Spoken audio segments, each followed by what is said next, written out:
Hello, good morning, everyone. This is Playbook's managing editor and author, Jack Blanchard. It is Thursday, May the 8th, and I'm here once again with our White House bureau chief, Dasha Burns, to talk about everything driving the day. Good morning, Dasha. How are you doing? Oh, good morning. A little rough around the edges after the night we had, my friend. You had, especially because last night, guys, there was white smoke. Get excited. No, not coming out of Rome, but Come on, don't do that to people. coming out of the White House itself on a trade deal, the thing we've been talking about for the last however long it's been, about a month now since Donald Trump said he was going to pause those trade tariffs and negotiate some trade deals. Well, here we are this morning. The UK, my own nation, I'm proud to say, will be first in line to announce a trade deal in the White House at 10 a.m. And Dasha and I will be talking about that. Dasha, we really nearly broke this story last night. We had it. We were working on it. You were sat in your closet working on it. And then I was literally I was packing to go to Los Angeles for my brother-in-law's wedding. Congratulations, Matt and Tatiana. But instead of packing, my suitcase is still empty because instead there was breaking news. I got this wonderful picture of Dasha sat in front of her closet, cross-legged on her laptop, trying to nail down this story that the UK was about to strike a trade deal with America this morning. Fair play, the New York Times broke the story about 8 minutes before we did, which is not at all frustrating, and well done them. I'm very pleased. Dasha's gritted teeth tell the whole story. We've got Donald Trump will be announcing this, and it's a big moment to give in the context of it all. They must be delighted in the White House to have got anything over the line, really. Huge. I mean, huge for them because there's been so much build up to this. I mean, anytime you turn on any cable news channel, I don't care if it's Fox News or MSNBC, everyone's saying they need to get a deal on the table. They need to show what this looks like. And this first deal is so important because it then sets up the model, sets up the framework. Look, we don't know like how detailed this deal is going to be, what it's going to look like just yet. But whatever it is, it's going to be something that they can point to say, this is how we are doing things. They can tell other countries, look, this is the kind of thing that we accepted with the UK. You can come to us with this kind of model. It just really starts a potential. What the White House is hoping certainly is a domino effect of deals with a bunch of other nations. Right, and that in turn would reassure the markets furthermore that the sort of horror that was being envisaged from a free market point of view back on April 2nd, Liberation Day, isn't quite going to be like that in reality. I think in terms of the UK deal itself, we haven't got a readout of what's going to be in it at time of recording, but I think we do have a fair idea. My colleagues over in London have been talking to the UK government for the last few weeks about what they were hoping to achieve from a trade deal with the US. And the key thing for Britain has been trying to get some sort of reduction in the automobile and steel tariffs, 25% across the board tariffs that Donald Trump has announced in those particular sectors. The expectation is, and the FT, the Financial Times, did some great reporting on this earlier in the week, that Britain has indeed got some sort of quota agreement out of this, whereby at least some British automobiles and steel will be imported into the US for at least at a lower tariff rate, maybe the baseline 10% that Trump has announced across the board. In return, we're expecting America to get reduced car export tariffs in Britain, reduced food export tariffs into Britain.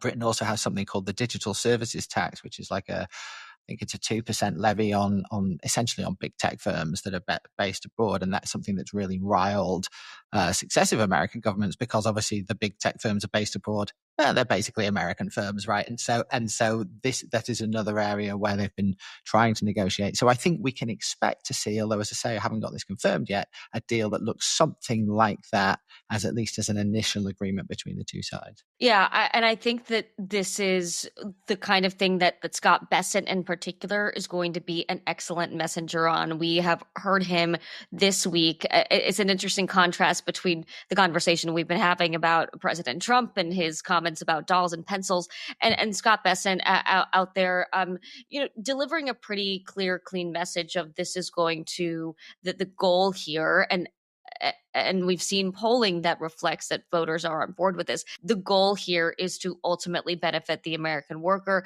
and the American family. And the more that the White House can tie tariffs to that, the more support that they'll have from particularly their base. And this is something that I've been talking to Republican operatives and pollsters about. The messaging here really is so important because it can buy the White House some time too, especially now that they have a deal on the table, to say, hey, look, like there might be some challenge right now, and everything seems chaotic and uncertain, but we've got a plan here. At least that message works. Yeah, and what's interesting is that the political pressure is there on both sides to get a deal here. Like Donald Trump keeps saying, oh, well, we don't have to make a deal. They come to me, I decide. I don't really buy that. Like, there's a reason why this whole deal process is happening. There's a reason why these tariffs got paused for 90 days. Let's not forget what happened to the US bond market, right? And the dollar, like, it was a big deal. And Donald Trump he fessed up to that. He said the next day, right? Like, we're going to, the people are getting spooked. We're going to have to pause this thing. So there is clearly pressure on him as well to strike a deal for a country like the UK. The manufacturing industry, the automobile industry is putting enormous pressure on the government saying, you've got to do something here. You've got to help us. Jobs are going to be lost. And so Britain needs a win. Trump needs a win. It kind of no surprise that they've come together and found a way of making it work. No, and good for both sides here. And on trade is the one thing, I've said before that oftentimes Trump is really speaking off the top of his head, right? So a lot of the time what he says in public is very similar to what he says in private.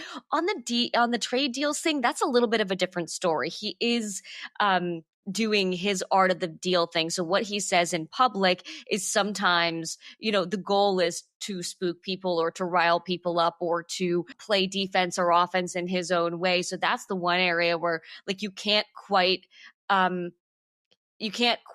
follow or place your bets based on what Trump is saying publicly about what he's doing with these different countries, because a lot of it is messaging in order for him to either bring someone to the table or to bully somebody, or he has a strategy with how he talks about trade that's not necessarily transparent to us. It's a great moment too for the so-called special relationship, something that we in Britain go on about all the time. It's to be the first deal. Right. Do people actually think of a special relationship here? I never really was sure whether it was a thing that we just imagined in the UK or whether American people believed. Anyway, as you say. It's a catchy phrase. All right, we'll take it. We'll take what we can get.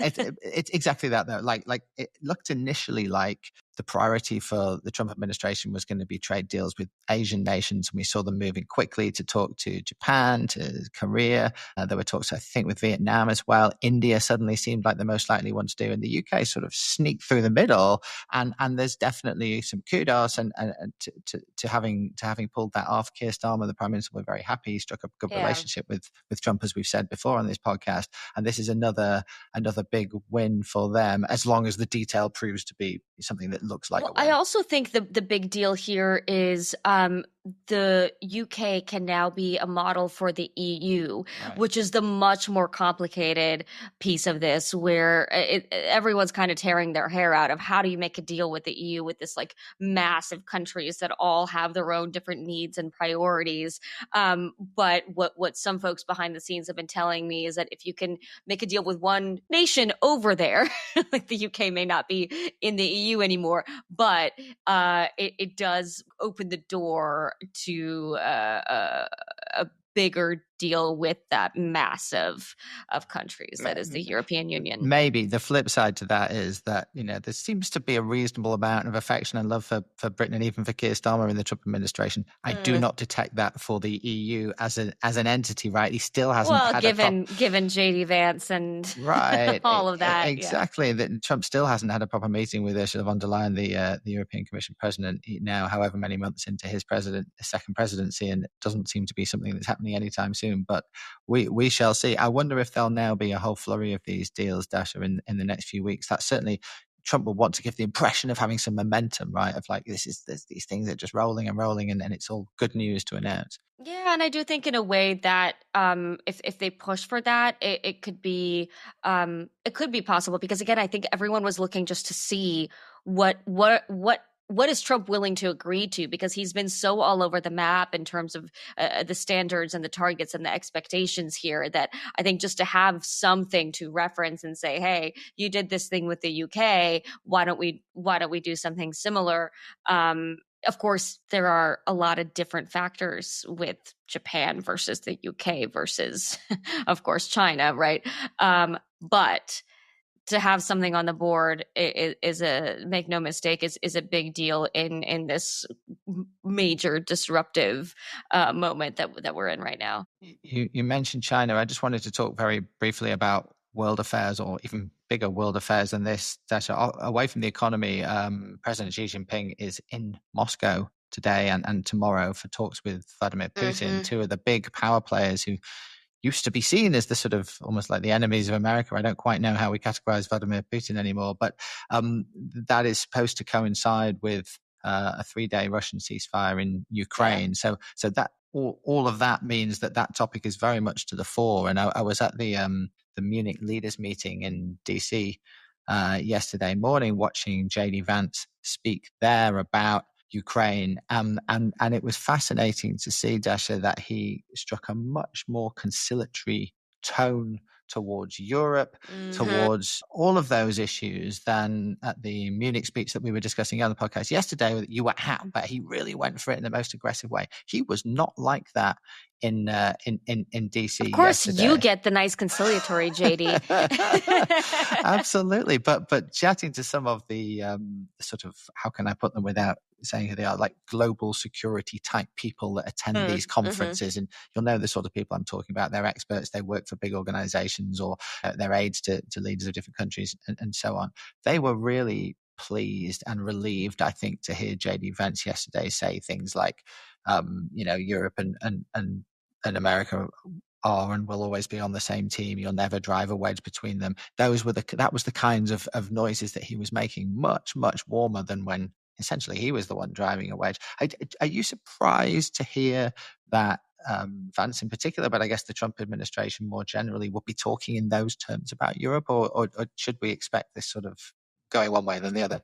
Yes and no. I mean, I think we're going to see different tone and tenor presented depending on where relations are at or what the goals are. Right now, the pressure is on to try to negotiate, right? And you don't want to be chastising the person across the table from you when you're trying to make a deal. So I think that Vance is deft at that kind of thing, and at reading the room in the Oval Office, right? Like what is President Trump trying to do right now?